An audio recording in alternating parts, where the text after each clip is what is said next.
허장 목사님, 한국교회 반동성애 교단의 공동대표신데 또 GNF 미니스트리 대표로서 지금 우리 그 발제문에 나와 있는 대로 인권의 이상민 의원 등이 발의한 평등법안의 위헌성에 대한 것을 중심으로 해서 토론해 주시겠습니다. 박수로 모시겠습니다.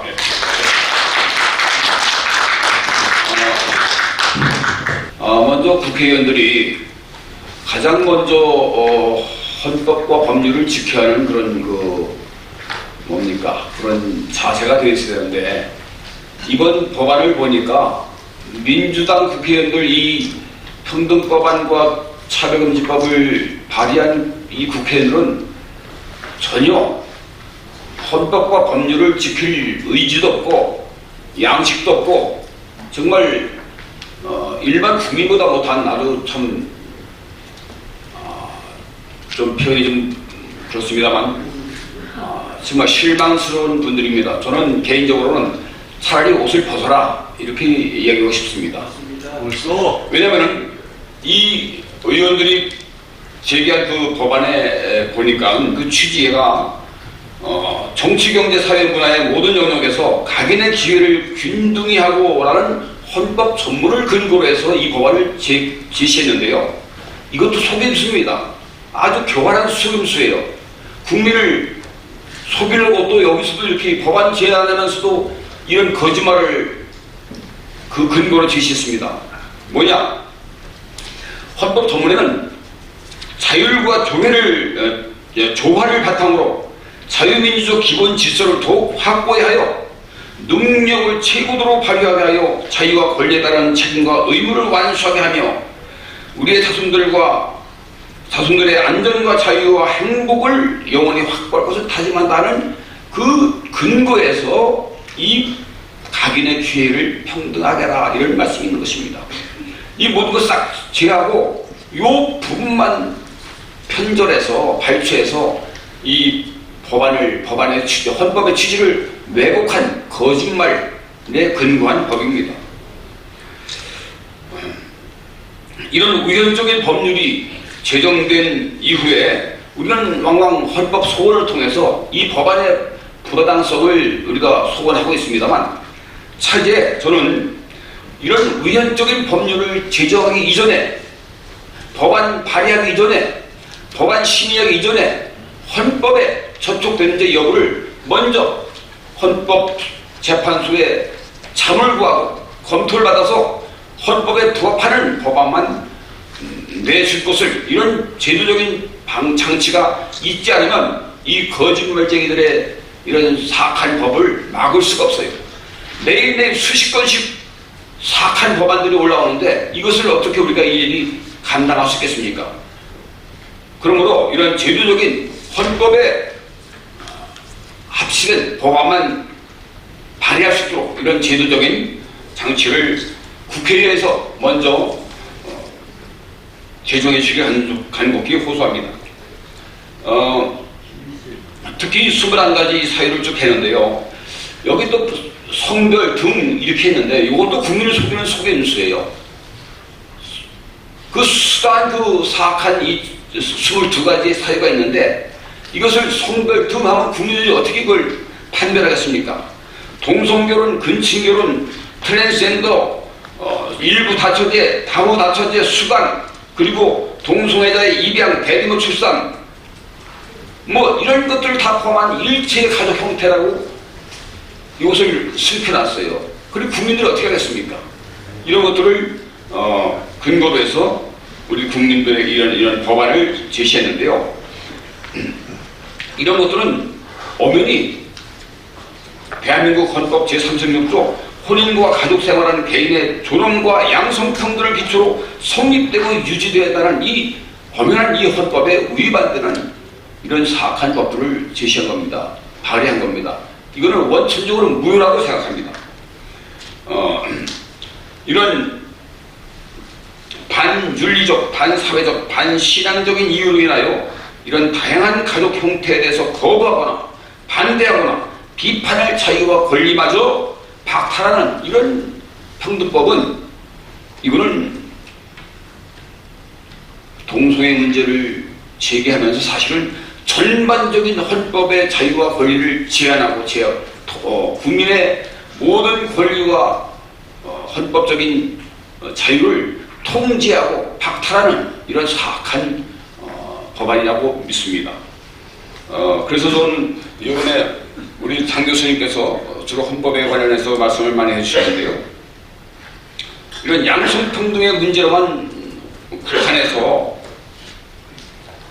바라보시면은 상당히 우리가 더 중요한 것을 놓치지 않겠느냐.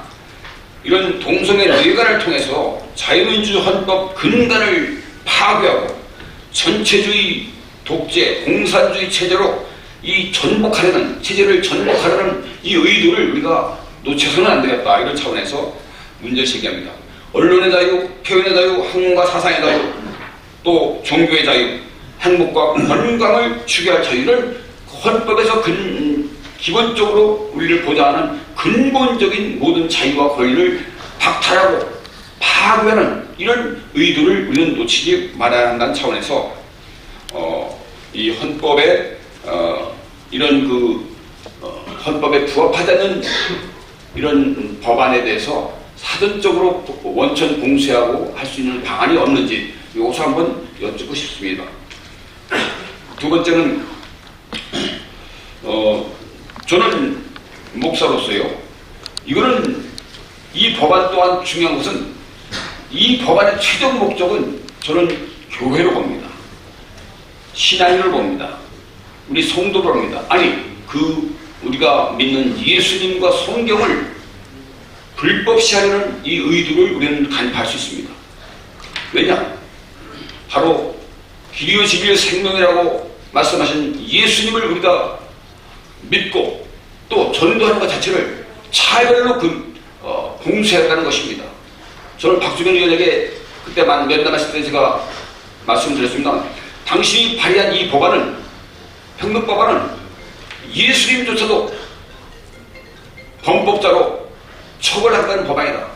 성경을 불법서로 평등법에 위반되는 불법서로 규정하고 성경을 개정하고 개혁하는 압박을 넣는 이런 사악한 법이다라고 얘기했습니다. 맞습니다. 우리 크리스천들을 완전히 신앙의 자유를 박탈하고 예수를 부인하라고 강요하는 이런 악한 법은 우리는 법안이 설사 제정되더라도 목숨 걸고 반대하고 이 법안을 무효화시킬 것입니다. 또한 헌법재판소에서도 동성애는 변태적인 성적 만족행위라고 엄연히 가장 최근에 헌법재판에서 판결했습니다. 헌법재판소에서 판결했는데 왜 그 헌법과 헌법재판소의 판결을 무시하고 동성애에 대해서 이런 판단하고 비판하는 것을 범죄시한 것입니까?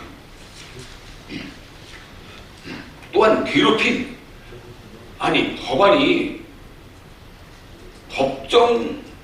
죄형 법정주의라고 있지 않습니까? 모든 범죄는 죄로 구체적으로 열거되어야 합니다. 명시되어야 합니다. 근데 괴롭힘을 처벌하겠다는 거요? 아니 우리가 아무리 진리를 말하고 동성애는 몸에 해롭다. 동성애에다가 에이즈 걸리면 어떡하니?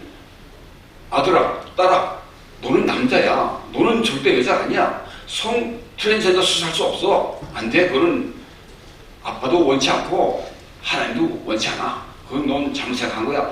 이런 올바른 지도와 교육하는 것도 이것을 괴롭힘을 받다고 고발하면 처벌하게 되는 거예요. 어떻게 법이 상대방의 감정적으로 주관적으로 일방적인 괴롭힘을 당했다고 처벌하는 이런 법이 이 세상에 어디 있습니까? 이것이야말로 목사의 목회권, 부모의 양육권을 박탈하는 아주 사악한 법입니다. 이런 감정과 주관적인 일방적인 감정을 우리가 어떻게 법으로 제어하겠다는 것입니까? 특히나 이것을 시정하지 않으면 계속 벌과금과 강제 이행 강제금을 부과했다는 거예요. 이런 독선적인 법안은 없는 거예요. 특히 가장 걱정되는 것은 국가인권위원회가 보니까는 대통령도 이 평등법에 맞춰서 5년 동안에 그 모든 기본 계획을 발표하라, 제시하라. 모든 각 부장, 장관들과 도지사, 특별지사, 교육감들도 이 법의 취지에 맞게 다 시행 계획을 제시하라. 모든 법령, 대한민국 모든 법령과 제도로 이 법안에 저촉되고 다 바꿔라. 이런 초헌법적인 기구가 국가인권위라는 거예요. 아니 대통령보다 높은 사람이 국가인권위원장입니까? 이런 말도 안 되는, 이런 그야말로 체제에 전복하고 헌법을 유린하는 이런 법안은 도저히 상상할 수 없는 거예요. 이런 법안을 발의한 국회의원들은 당장 옷을 벗어야 합니다. 당장 사표 내시길 바랍니다. 그리고 제가 토론자로서 이거 어려워서 이렇게 발의해서 죄송합니다만 한 가지만 더 말씀드리고 맺겠습니다. 1분 내로 맞춰주십시오. 네. 박주민 의원 이 법은 한술 더 따가지고 이 책임에 뭡니까 차별하지 않았다는 그 증거를 가해자로 지목된 사람에게 하라는 거예요. 아니 모든 민법은 피해자가 난 이런 피해를 받습니다고 지시하는 건데 이 법안만큼은 그 발언으로서 상대방에게 괴롭힘을 줬다는 그것을 괴롭히지 않았다는 것을 증거하는 거예요. 이런 책임 전가를 가해자로 지목된 일반 국민들에게 부과하는 법은 말도 안 되는 거예요. 이거는 어느 독재 국가에서도 있을 수 없는 겁니다. 이상으로 마쳤습니다. 예, 한 가지 우리 더 질문할 게 있는데요. 우리 정수영 변호사님에게는 왜 여성단체들과 페미닌 단체들은 아니 여성인권과 이렇게 침해되는 걸 뻔히 알면서 왜 침묵하는지 정말 이유를 알 수가 없어요. 왜 여성들이 피해를 당한 것을 지금 이미 서구에서 나온 모든 것을 보고 있지 않습니까? 그것을 보면서도 왜 침묵하고 있는 것인지, 그리고 아동인권단체들은 소아성애와 아동 인신매매되는 것을 뻔히 보면서도 왜 침묵하고 있는 것인지, 또 수간도 허용되는데 왜 고양이, 강아지를 사람보다 더 아끼는 이런 동물 보호단체들은 왜 침묵하는 것입니까? 그리고 지성과 양심을 가진 지성인과 언론인, 그리고 유교, 불교, 이슬람교 등 다른 종교인들은 왜 여기서 침묵하는 것입니까? 정말로 알다 모르겠어요. 알도 모르겠습니다. 그리고 비겁한 국회의원 여러분, 우리 서정숙 의원님과 몇몇 분을 제외한 왜 나머지 국회의원들은 여기에 대해서 발벗고 나서지 않습니까? 정말로 정소영 변호사님, 왜 여성단체들이 여기에 침묵한지 한 말씀 해주시기 바랍니다. 감사합니다.